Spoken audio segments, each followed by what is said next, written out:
Hi friends, welcome to Ordinary Vlogs. இன்னைக்கு நம்ம மத்திய அரசால இன்ட்ரோடியூஸ் பண்ண ஒரு 2 இன்சூரன்ஸ் ஸ்கீமை பற்றி தான் பார்க்க போகிறோம். வாங்க அந்த இன்சூரன்ஸ் ஸ்கீமை பற்றி நம்ம டீட்டெயிலாக பார்ப்போம். ஒன்று அந்த இன்சூரன்ஸ் ஸ்கீமை ஒவ்வொன்றா நீ வந்து அவங்களுக்கு எக்ஸ்பிளைன் பண்ணு. ஓகே, அது 2 ஸ்கீம் இருக்கு. பிரதான் மந்திரி சுரக்ஷா பீமா யோஜனா, பிரதான் மந்திரி ஜீவன் ஜோதி பீமா யோஜனா. ஓகே, இப்போ நம்ம பிரதான் மந்திரி சுரக்ஷா பீமா யோஜனா பற்றி பார்க்கலாம். இந்த ஸ்கீமோட ப்ரீமியம் வந்து 20 rupees இயர்லி ஒன்ஸ் பே பண்ணுற மாதிரி இருக்கும். எலிஜிபிலிட்டி ஏஜ் லிமிட் வந்து பார்த்தீங்கன்னா 18 வயசுல இருந்து 70 வயசு வரலும் நம்ம இந்த ஸ்கீமில் எப்போ வேணால் ஜாயின் பண்ணிக்கலாம். இந்த ஸ்கீமோட இது வந்துட்டு எப்படின்னா ஜூன் மாதம் 1 இருந்து மே 31 வரலும் அந்த டூரேஷன், அந்த 1 year கவரேஜ் வந்து ஜூன் 1 இருந்து மே 31 வரலும், ஜூன் 1 to மே 31. இப்போ எப்போ இது வந்து நம்ம ஒன்ஸ் நம்ம இந்த ஸ்கீம்ல நம்ம என்ரோல் பண்ணிட்டோம் அப்படின்னா ஒவ்வொரு வருஷமும் ஆட்டோ டெபிட் பண்ணிடுவாங்க நம்ம அக்கௌண்ட்ல இருந்து. எப்போ டெபிட் பண்ணுவாங்கன்னா நான் ஸ்டார்ட் ஆகுது எப்போ ஜூன் 1. அப்போ அதுக்கு முன்னாடி மே 31 இல்லை மே 30 இல்லை ஜூன் 1 இந்த 3 நாள் ஏதோ ஒரு நாளில் நம்ம அக்கௌண்ட்ல இருந்து பணம் டெபிட் பண்ணிடுவாங்க. அந்த டைம் வந்து நம்ம அக்கௌண்ட்ல வந்து சஃபிஷியன்ட் அமௌண்ட் வச்சுக்கணும். இன்கேஸ் நம்ம அக்கௌண்ட்ல பணம் இல்லை அப்படின்னா அந்த ஸ்கீம் வந்து ஆட்டோமேட்டிக்காக டீஆக்டிவேட் ஆயிரும். அந்த ஸ்கீம்ல நம்ம வெளியே வந்துருவோம். நம்ம எப்போ வேணுமோ அந்த ஸ்கீம் திரும்ப நம்ம ரீஜாயின் பண்ணிக்கலாம். இல்லை இடையிலேயே நம்ம இந்த ஸ்கீம்ல இருந்து வெளியே வரனாலும் வந்துக்கலாம்.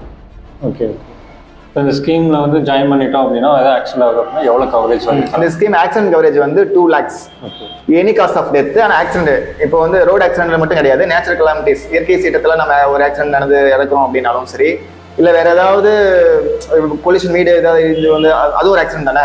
எனி காஸ் ஆஃப் ஆக்சிடென்ட் டெத்துக்கு நம்ம இந்த ஸ்கீம்ல இருந்து நம்ம வந்து 2 lakhs rupees காம்பன்சேஷன் நம்ம நாமினிக்கு போற மாதிரி பண்ணிக்கலாம். இப்போ நம்ம இந்த ஸ்கீம் போடும்போதே நம்ம நாமினி இறந்து கொடுத்துட்டோம் அப்படின்னா அந்த நாமினிக்கு வந்து நம்ம 2 lakhs rupees போயிடும் நம்ம இறந்ததுக்கு அப்புறம். ஆனால் இந்த ஸ்கீமுக்கு வந்து நாமினி அந்த அமௌண்ட் நம்ம 2 lakhs கலெக்ட் பண்ணோம் அப்படின்னா வித்தின் 30 daysக்குள்ள நம்ம பேங்க்ல போய் அப்ரோச் பண்ணணும். நம்ம எந்த பேங்க்ல அக்கௌண்ட் போட்டிருக்கோமோ, இந்த ஸ்கீம் எடுத்திருக்கோமோ, சேவிங் அக்கௌண்ட் வச்சிருந்தா தான் இந்த ஸ்கீம் எலிஜிபிள். எந்த பேங்க்ல சேவிங் அக்கௌண்ட் வச்சிருந்து நம்ம அந்த பேங்க்ல போய் இது பண்ணிருக்கோமோ வித்தின் 30 daysக்குள்ள நாமினி யாரோ அவங்க போய் பேங்க்ல போய் அதாவது 1 monthக்குள்ள ஓகே தேவையான டாக்குமெண்ட் இப்போ எஃப்ஐஆர் ப்ரூஃபோ இல்லை காசு ஆஃப் டெத் என்னென்ன அது கேட்குறாங்களோ அந்த டெத்து பொறுத்து மாறும் இல்லையா, அதுக்கு போய் பேங்க்ல கொடுத்து நம்ம கிளைம் பண்ணிக்கலாம். ஓகே. பேங்க் அதுக்கப்புறம் இன்சூரன்ஸ் கம்பெனி ப்ரொசீஜர் பண்ணி அதுக்கப்புறம் 30 days அவங்க ப்ரொசஸ் வரதுக்கு. ஸோ நம்மளோட பொறுப்பு வந்து இறப்பு சம்பந்த நிகழ்ந்த 30 ஆண்டுக்குள்ள போய் பேங்க் அப்ரோச் பண்ணிடணும். 2 lakhs 2 lakhs இல்லை அப் டு 2 lakhs? 2 lakhs. ஆனால் 2 lakhs. இப்போ இந்த இன்சூரன்ஸ் ஸ்கீம்ல வந்து ஆக்சிடென்ட் ஆகி டெத் ஆனால் மட்டும்தான் அந்த 2 lakhs வருமா, இல்லை அதுக்கு முன்னாடி இப்போ ஏதாவது கை கால் ஏதாவது வந்து பார்த்தோன்னா அவங்களுக்கு இழப்பு ஏற்பட்டுரும், அவங்களுக்கு ஏதாவது இன்கேஸ் ஏதாவது அமௌண்ட் பர்டிகுலர் அமௌண்ட் கிடைக்கிறதுக்கு வாய்ப்பு இருக்கு? இப்போ ஆக்சிடென்ட்ல வந்துட்டு டெம்பரரி டிசபிலிட்டின்னு இருக்கும். ஸோ கை சரியாயிடும், ஒரு 6 மாதம் வருஷம் சரியாயிடும், ஒரு கால் சரியாயிடும், ஆக்சிடென்ட் ஆகிட்டாங்க அப்படின்னா அவங்களுக்கு இது பண்ண முடியாது. பர்மனெண்டா டிசபிலிட்டி ஆயிருவாங்க இல்லையா, கண்ணு 2 கண்ணுமே இழந்திருக்கலாம், 2 கையுமே இழந்து 2 காலுமே மொத்தமா இழந்துட்டாங்க அப்படின்னா 2 கண்ணு தனி 2 கால் தனி அப்படி அந்த 3 பிரிச்சிருக்காங்க. ஸோ மொத்தமா பர்மனெண்ட் டிசபிலிட்டி அப்படின்னா அவங்க 1 lakh rupees காம்பன்சேஷன் வாங்கிக்கலாம்.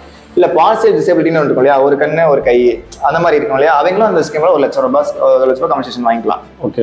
அவங்க உயிர் போயிடலாம் கூட இந்த மாதிரி இதுக்கும் நம்ம வந்துட்டு காம்பன்சேஷன் கிடைக்கும். ஓகே. இப்போ அந்த கவரேஜ் எடுத்து ஒரு 2 years 3 years இந்த மாதிரி ஆகுது, ஒரு கை ஒரு 2 கால் இந்த மாதிரி தான் போகுது அப்படின்னா, இன்கேஸ் இலக்க நெருக்கடிது அப்படின்னா நம்ம வந்து 1 லட்சம் வந்து காம்பன்சேஷன் வாங்க. கவரேஜ்ன்றது ஜூன் 1 இருந்து மே 31 வரலும் தான். இப்போ நீ அது நம்ம எப்போ என்ரோல் பண்றோமோ அப்போலேருந்து நம்ம ஸ்டார்ட் ஆயிடும். சரியா, நம்ம ஆட்டோ டெபிட் தான் 1 வருஷம் ஆகிட்டே இருக்கும். அதனால வந்து அந்த கவரேஜ் எடுத்தனாலேருந்து நம்ம எது வரலும் நம்ம அந்த இன்சூரன்ஸுக்கு நம்ம பணம் கட்டிட்டு இருக்கோமோ அது வரலும் நம்ம காம்பன்சேஷன் எடுத்துக்கலாம். இப்போ இந்த இன்சூரன்ஸ் போடுறதுக்கு நமக்கு ஏதாவது ப்ரூஃப் கொடுப்பாங்களா? இன்சூரன்ஸ் நம்ம போடும்போது ஒரு சிம்பிளா ஒரு சின்ன இது மாதிரி கொடுப்பாங்க, நம்ம என்ரோல் பண்ண ப்ரூஃப் மாதிரி கொடுப்பாங்க, அதை நம்ம கையில வச்சுக்கலாம். ஏன்னா நம்ம நாமினிக்கு தெரியறதுக்கு அப்போ என்னன்னா நம்ம நாமினி கிட்ட நம்ம இன்சூரன்ஸ் போட்டிருக்கோம் அப்படின்றது எந்த இன்சூரன்ஸ்லாம் சரி இதுக்கு மட்டும் கிடையாது, நம்ம யார் நாமினியா போட்டிருக்கோம் அவங்க தெரியப்படுத்தணும். நிறைய பேர் பண்றதே கிடையாது, அப்போ தெரியறதே இல்லை. இறந்துட்டாங்க அப்படின்னா இப்போ இந்த இன்சூரன்ஸ் போட்டுருக்காங்கன்றதே தெரியல. சில பேருக்கு பேங்க்ல ஆட்டோமேட்டிக்காவே அக்கௌண்ட் ஓப்பன் பண்ணும்போது மேண்டேட்டரியா கேட்கறாங்க, இந்த நீங்க இன்சூரன்ஸ் போட்டால் தான் அக்கௌண்ட் ஓப்பன் பண்ணணும்னு சொல்றாங்க. ஸோ அப்போ கஸ்டமர் என்ன பண்ணுவாங்க, அந்த இன்சூரன்ஸ் போட்டுருவாங்க. ஆனால் அப்படி இன்சூரன்ஸ் போட்டோம்னா அவங்க மறந்துடுவாங்க. சரியா, சில பேர் இழப்பேர் பெற்று அவங்களுக்கு வேற ஏதாவது இன்சூரன்ஸ் போட்டிருந்து காம்பன்சேஷன் தான் ஓகே, எந்த காம்பன்சேஷனுமே வராமல் இருக்கிறீங்க இல்லையா. ஸோ அப்போ இந்த மாதிரி இன்சூரன்ஸ் பேங்க்ல போய் எடுத்திருக்காங்க அப்படின்றத நம்ம அக்கௌண்ட் ஸ்டேட்மெண்ட்டையோ பாஸ்புக்கை செக் பண்ணிக்கணும். அந்த மாதிரி இருக்கு அப்படிங்கிற பட்சத்தில் நாமினிக்கும் அந்த தகவல் தெரிஞ்சிருக்கணும். ஸோ அப்பதான் அவங்க அந்த டைம் வந்து ஏதாவது கிளைம் பண்றது சௌரியமா இருக்கும். இப்போ 2 lakhsன்றது பெரிய அமௌண்ட் தானே இல்லையா. ஓகே. இந்த இன்சூரன்ஸ் போட டீடைல்ஸ் எவ்வளோ? ஓகே. அடுத்த இன்சூரன்ஸ் பற்றி சொல்லு. அடுத்து பிரதான் மந்திரி ஜீவன் ஜோதி பீமா யோஜனா பத்தி பார்க்கலாம். இது வந்து எப்படின்னா இதோட எலிஜிபிலிட்டி என்னன்னா 18 வயசுல இருந்து 50 வயசு வரலும் ஜாயின் பண்ணிக்கலாம். கட்ட வேண்டியது வந்து 55 வயசு வரலும் கட்டிக்கலாம். இப்போ வந்து நம்ம ஒருத்தர் வந்து ஒரு 45 வயசுல ஜாயின் பண்றாருன்னா 55 வயசுல கட்டிக்கலாம். 50 வயசுல ஜாயின் பண்ணா கூட 55 வயசுல கட்டிக்கலாம். ஆனா 50 வயசுக்கு மேல ஜாயின் பண்ண முடியாது. 50 வயசுக்குள்ள ஜாயின் பண்ணியிருந்தா 55 வயசு வரலாம் கட்டிக்கலாம். ஓகே. ஒவ்வொரு வருஷமும் ஆட்டோ டெபிட் ஆகும் அக்கௌண்ட்ல இருந்து. நம்ம அக்கௌண்ட்ல சஃபிஷியன்ட் பண்ணி வச்சிருந்தோம் அப்படின்னா, போதுமான அக்கௌண்ட்ல பேலன்ஸ் வச்சிருந்தோம் அப்படின்னா ஒவ்வொரு வருஷமும் ஆட்டோ டெபிட் பண்ணிடுவாங்க. டெபிட் பண்ற டைம் டியூரேஷன் பாத்தீங்கன்னா ஜூன் 1 இருந்து மே 31 வரலாம். எப்படி சுரக்ஷா பீமா யோஜனாக்கு பார்த்தோமோ அதே மாதிரியே தான்.